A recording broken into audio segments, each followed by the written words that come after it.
Hola, acá estamos nuevamente con los fundamentos analíticos de epistemología para ciencias biomédicas, con la segunda parte del capítulo 3 que refiere a la epistemología histórica de las ciencias biomédicas.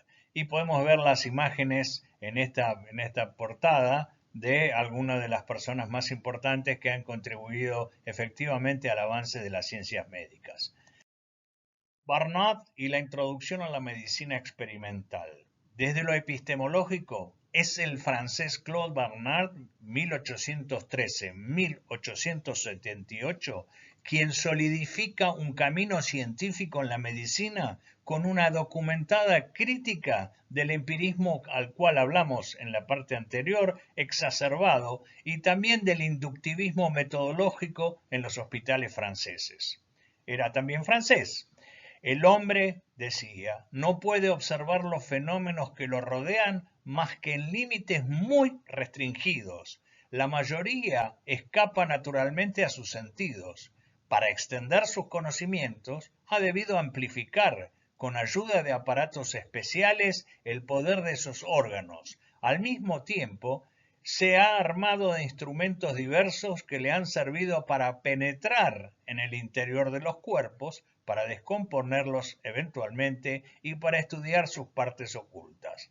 La consecuencia epistemológica más importante de su concepción del método científico es el rol de la deducción.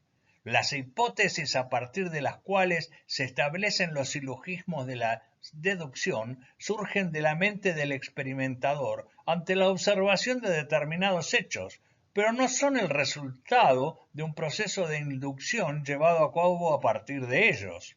En contra de los supuestos de los inductivistas, entiende que lo universal solo puede proceder de lo universal. Como lo afirma acertadamente el profesor Lorenzano, desde lo epistemológico es un racionalismo crítico el que presenta la primera versión completa y fundamentada del método hipotético deductivo. Lorenzano también destaca un par de frases de Barnard en amplia coincidencia con muy posteriores ideas de Karl Popper, como veremos. Cuando pensamos que vamos de un hecho especial a un principio, es decir, de un hecho puntual hacia un principio, a saber, haciendo una inducción, realmente estamos haciendo una deducción. Resumiré diciendo que a mí me parece que solo hay una forma de razonamiento, la deducción mediante el silogismo.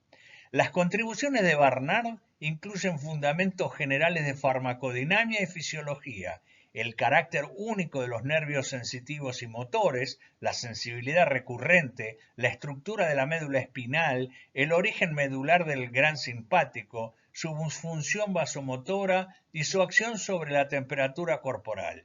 Investigó las secreciones y la glucemia con el descubrimiento de la función digestiva del páncreas, la función glucogénica del hígado, el mecanismo de acción del curare, el óxido de carbono, los anestésicos y la función del sistema nervioso. Se puede afirmar que la solidez epistemológica de su inducción hacia la medicina experimental se reafirma como sintética y evidente en un conjunto de conclusiones, definiciones de sus últimas páginas. En el método experimental nunca se hacen experiencias sino para ver o para probar, es decir, para controlar y verificar. El método experimental, en su carácter de método científico, reposa íntegramente sobre la verificación experimental de una hipótesis científica. Esta verificación puede ser obtenida sea con ayuda de una nueva observación, ciencia de la observación, sea con ayuda de una experiencia, ciencia experimental. En el método experimental, la hipótesis es una idea científica que se trata de entregar experiencia. La invención científica reside en la creación de una hipótesis fecunda. Cuando la hipótesis está sometida al método experimental, se convierte en una teoría, mientras que si está sometida solo a la lógica, se convierte en un sistema. El sistema, pues, es una hipótesis a la que se han referido lógicamente los hechos con ayuda del razonamiento, pero sin una verificación crítica y experimental. Estos pensamientos son absolutamente claros. Recordemos lo que le pasó al señor Semmelweis por no lograr estructurar una concepción de una teoría científica más amplia que explicara los hechos que había observado nítidamente en la experiencia. La teoría es la hipótesis verificada, después de haber sido sometida al control del razonamiento y de la crítica experimental. La mejor teoría es la que ha sido verificada por el mayor número de hechos. Una teoría, para continuar siendo válida, debe modificarse siempre con el progreso de la ciencia. No es fija y permanecer constantemente sometida a la verificación y a la crítica de los hechos nuevos que aparezcan.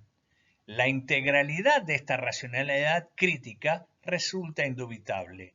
La práctica experimental se desarrolla en 4 momentos. En primer lugar, se produce la observación de un hecho constatable. Luego surge una idea acerca de la posible causa. Esta idea constituye la hipótesis científica. Solamente tendrá valor en la medida que pueda contrastarse experimentalmente. Para ello, el científico deduce de dicha hipótesis otras que son consecuencias lógicas y pasa a diseñar experimentos o a buscar observaciones que las confirman.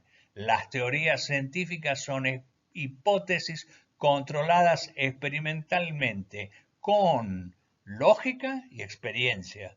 Tienen carácter provisional, nunca olvidar esto, y llevan a elecciones difíciles y discordancias entre hechos observados y teorías formuladas. Aun cuando confirmen hipótesis, deberán ser sometidas a contraprueba. Una hipótesis analítica para garantizar el nexo causal y no causal entre fenómenos observados. Bueno, a partir de toda esta visión veremos cómo Louis Pasteur en parte avanza con este mismo camino. Sin ser médico biólogo, era químico. Pasteur es probablemente el más sólido de los fundadores de la microbiología. Qué casualidad. No estudió ni biología ni medicina y sin embargo fue el creador de la microbiología. Aunque ya otro no médico, Leeuwenhoek, desarrolló los microscopios y por lo tanto pudo observar algunas bacterias casi 200 años antes. La teoría germinal de las enfermedades infecciosas, 1865-1878, según la cual toda enfermedad infecciosa tiene su causa, etiología, en un ente vivo microscópico con capacidad para propagarse entre las personas, además de ser causante de los procesos químicos como la descomposición y la fermentación, y no debido a un desequilibrio de humores como se creía tradicionalmente. Fue discutida e impopular, con el argumento de que resultaba ridículo pensar que algo insignificantemente pequeño hasta lo invisible pudiese ocasionar la muerte de seres mucho más fuertes. Esta era la teoría de Pasteur, que fue obviamente muy criticada incluso en su propia época. Pero Pasteur conocía la noción de la versión débil de una enfermedad como generadora de inmunidad para otra grave. Expuso pollos al cólera y sobrevivieron. Con este abordaje ya conocido desde 1796, gracias al visto Edward Jenner, él denominó, Pasteur, la técnica de vacunación en su honor. La diferencia fundamental entre la vacuna de Jenner, partiendo de la viruela vacuna, y las de rabia, antrax y cólera aviar, es que fueron elaboradas a partir de patógenos originales debilitados artificialmente. Esa circunstancia fue trascendental. No era necesario recurrir a patógenos similares, sino que se utilizaba bacterias o virus originales luego de debilitarlos artificialmente. Su abordaje epistemológico resulta de mucho interés. Pasteur estaba convencido que su ignorancia de temas médicos o biológicos le aportaba una ventaja, ya que al afrontar los problemas los encaraba sin ningún tipo de prejuicios, es decir, sin preconceptos arraigados, se podría decir. Con los primeros éxitos fue reforzando su total identificación con el método científico como instrumento apropiado para encarar y resolver los problemas sin ningún tipo de anclajes. El caso Meister de 1885 es un ejemplo claro de esto. Un niño mordido por un perro rabioso que estaba destinado indefectiblemente a morir. La vacuna que había desarrollado se había probado solo en perros. Dado que no era médico, si lo trataba con una vacuna no testeada suficientemente, podría enfrentar consecuencias legales no muy agradables. Después de consultar con colegas, se decidió definitivamente a inocular la vacuna y esta tuvo un éxito absoluto. El niño no desarrolló la rabia y por ello fue honrado como héroe a pesar de haber efectivamente violado códigos profesionales y normas legales. Rudolf Ludwig Virchow, médico, patólogo y biólogo, contribuyó a enterrar definitivamente el mito del humorismo, de la teoría de los humores. Es considerado uno de los fundadores de la medicina social y pionero del concepto del proceso patológico, a presentar su teoría celular. En esta teoría explicó que los efectos de las enfermedades que se reflejan en órganos y tejidos del cuerpo no surgen de los órganos o tejidos en general, sino su forma más primaria, es decir, en las células individuales que los integran. Demostró la falsedad de la creencia de que la flebitis, inflamación de las venas, es causa de la mayoría de las enfermedades, afirmando que las masas en los vasos sanguíneos son en realidad el resultado de una trombosis, término por él acuñado. En sus trabajos sobre citogénesis de tejidos cancerosos, demostró en 1858 que toda célula procede de otra célula anterior, o como lo decía, aplicando omnicélula es célula, concepto introducido por Raspel en 1825. Una planta puede proceder de otra planta y un animal de otro animal. Su visión acerca de la nueva bacteriología era compleja. En general antagonizaba con la idea de que las bacterias siempre provocan enfermedades. Asumía que el descubrimiento de microorganismos en ciertas enfermedades no siempre significa que estos organismos sean parte de la enfermedad. Si las células solo nacen a partir de otras células, su descontrol solo podía ocurrir por dos efectos: hiperplasia, con un aumento de células, o hipertrofia, donde el número de células no aumenta, pero solo aumentan en su tamaño. La construcción de estos nuevos conceptos, hiperplasia e hipertrofia, llevó a Virchow a pensar que podría pasar lo mismo con los crecimientos patológicos. Con la ayuda del microscopio, descubrió el inexplicable fenómeno de hiperplasia descontrolada, al que le denominó neoplasia, sentando así las bases científicas para la comprensión del cáncer. A partir de estos, los patólogos comenzaron a entender también la leucemia no como una mera supuración, sino como una neoplasia de la sangre. En 1902, el cáncer pasó a ser entendido como una hiperplasia patológica de las células que se dividen de modo controlado.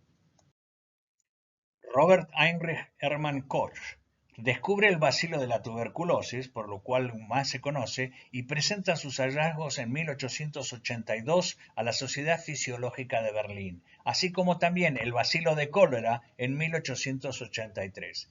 Aisló los microorganismos causantes de enfermedades, haciéndolos crecer en cultivos de laboratorio, y utilizó estos para inducir la enfermedad en cobayos de laboratorio. Volvió a aislarlos a partir de los animales enfermos para verificar su identidad, sometiéndolos a contraprueba, efectuando las comparaciones con los gérmenes originalmente cultivados y confirmando así la existencia del nexo causal entre los fenómenos.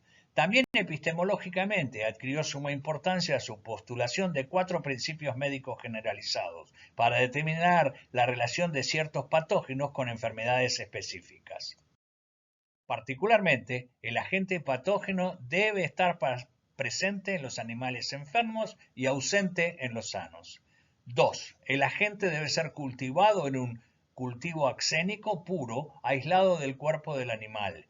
3. El agente aislado en un cultivo axénico debe provocar la enfermedad en un animal susceptible a ser inoculado. 4. El animal debe ser aislado de nuevo de las lesiones producidas en los animales de experimentación y ser exactamente el mismo al aislado originalmente. Aunque con ciertas limitaciones perceptibles, estos conceptos son aplicables a una mayoría de las investigaciones y ha influido en los principios epidemiológicos posteriores, tal como ocurre con los criterios de Bradford Hill, que se analizarán más en detalle en capítulos de iatrofilosofía, epidemiología y farmacología. Existen hoy algunos planteos respecto a su posible contribución respecto a terapias génicas asimilables, el desarrollo de Koch, que hizo de la tuberculina como tratamiento de la enfermedad, resultó en su época con un fracaso resonante. Waldemar Mordechai Wolf Haffkine, 1860-1930, microbiólogo que desarrolló vacunas contra el cólera y la peste bubónica, rechazando asimilarse a la ortodoxia científica rusa, emigró y trabajó en el Instituto Pasteur en París, donde desarrolló una vacuna contra el cólera que probó con cierto éxito en la India.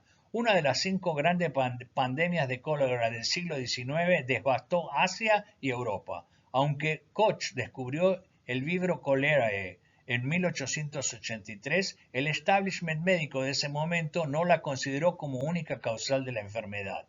Haffkine centró su investigación en la vacuna contra el cólera y produjo una forma atenuada de la bacteria.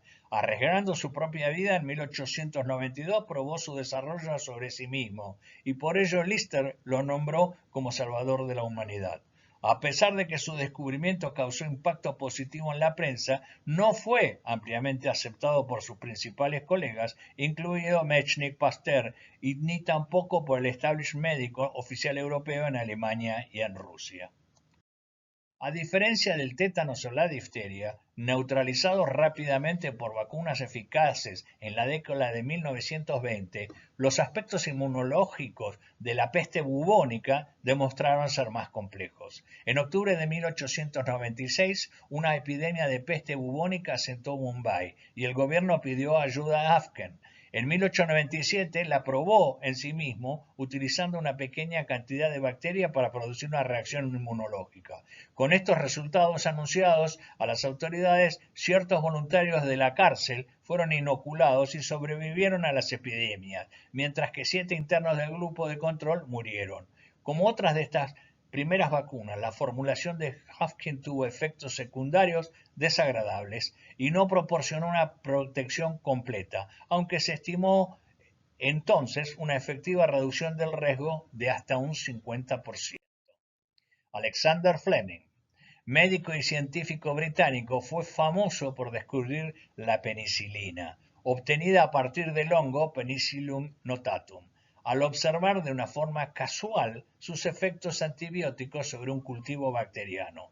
A pesar de tratarse de un descubrimiento casual, como muchos otros en la historia de la ciencia, demostró una gran capacidad de observación e intuición.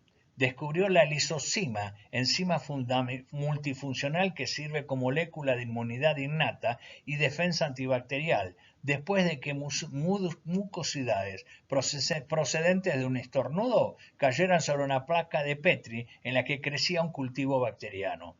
Días más tarde notó que las bacterias se habían destruido en el lugar donde había caído el fluido nasal, comprobando además que las colonias bacterianas se encontraban alrededor del hongo, más tarde identificado como el Penicillium notatum. Moho productor de la penicilina, sustancia natural antibacterial, tornando transparente estas debido a una lisis bacteriana.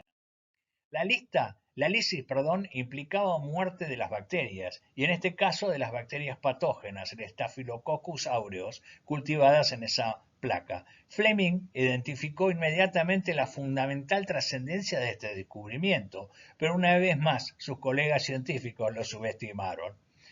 Este descubrimiento significó un cambio paradigmático de la medicina, iniciando la era de los antibióticos. Investigadores posteriores agregaron y continúan agregando hasta aún hoy nuevos antibióticos como la streptomicina, que fue fundamental para el combate de la tuberculosis, salvando a millones de vidas. Su aporte científico fue doble.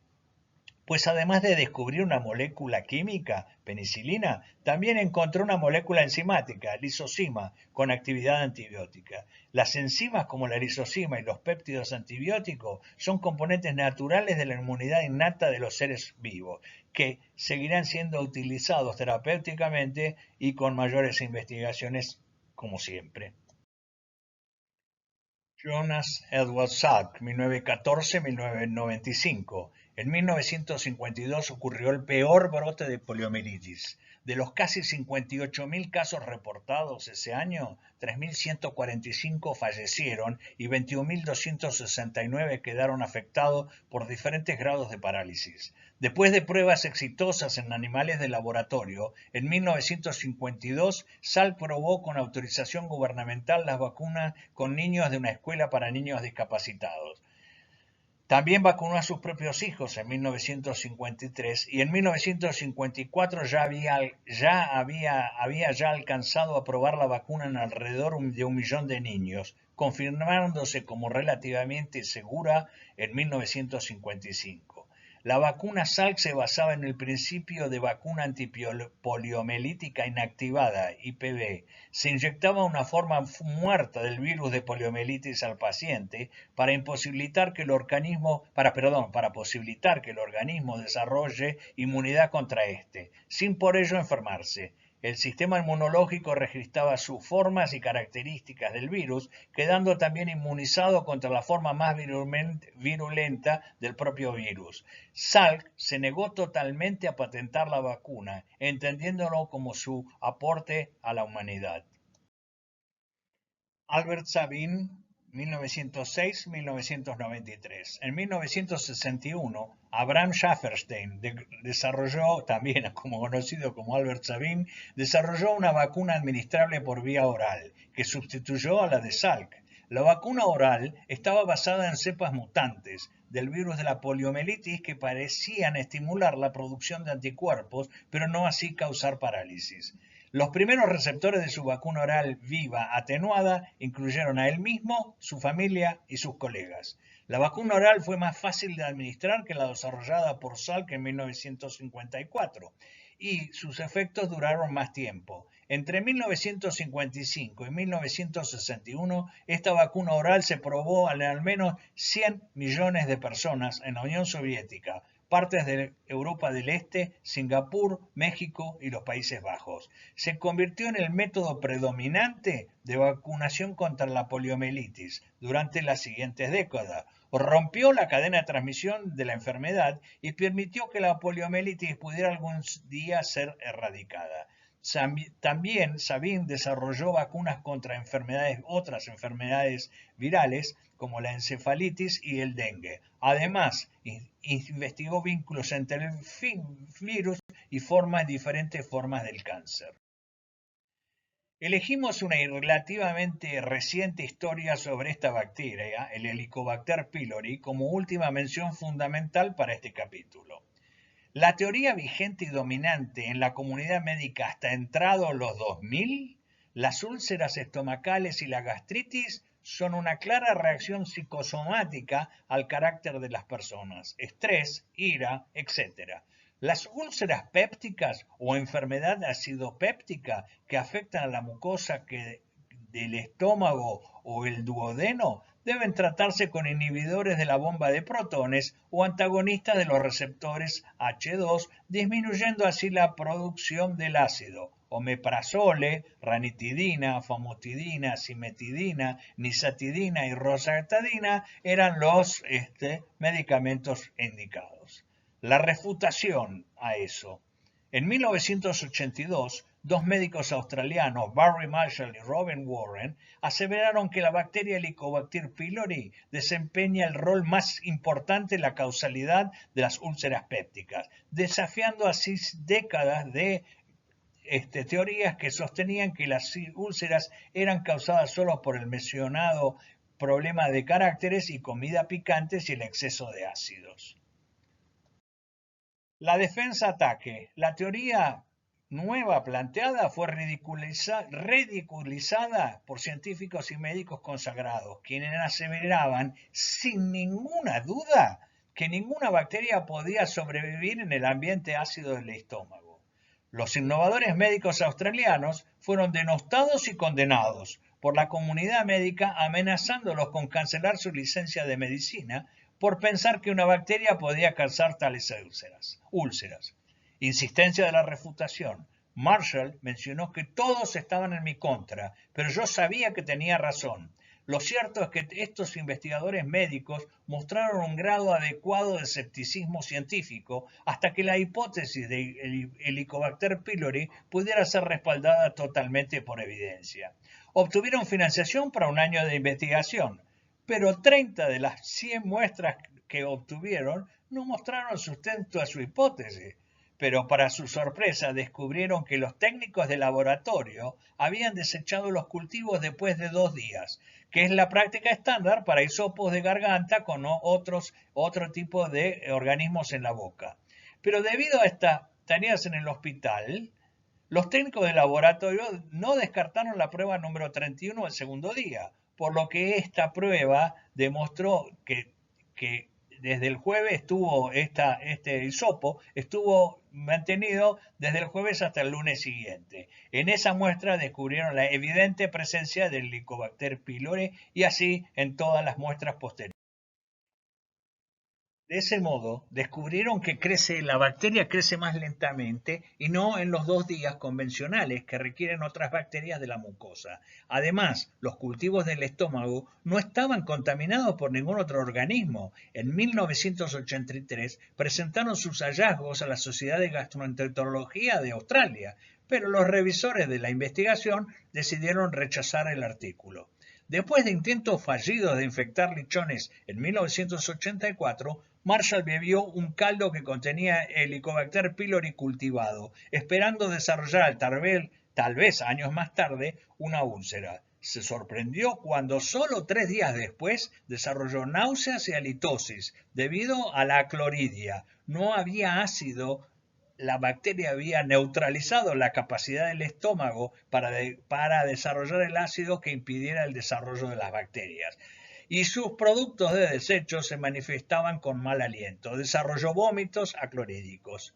Al octavo día, una endoscopía mostró una inflamación masiva, una gastritis, y de una biopsia se cultivó la bacteria, lo que demostró que había llegado a colonizar su estómago. El 14º día después de la ingestión, realizó una tercera endoscopía y comenzó a tomar antibióticos. Marshall no desarrolló anticuerpos, lo que sugiere que la inmunidad innata a veces puede actuar sobre la infección aguda, pero no sobre la crónica, en el caso de las úlceras pépticas generadas. La enfermedad y recuperación de Marshall y el cultivo de los organismos extraídos de un paciente había cumplido con los que hemos visto postulados de Koch.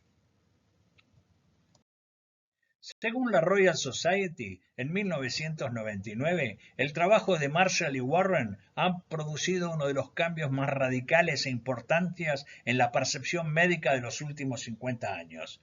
En el 2005, finalmente el Instituto Karolinska de Estocolmo les otorgó el Premio Nobel de Fisiología y Medicina por su descubrimiento de la bacteria Helicobacter pylori y su papel en la gastritis y la úlcera péptica.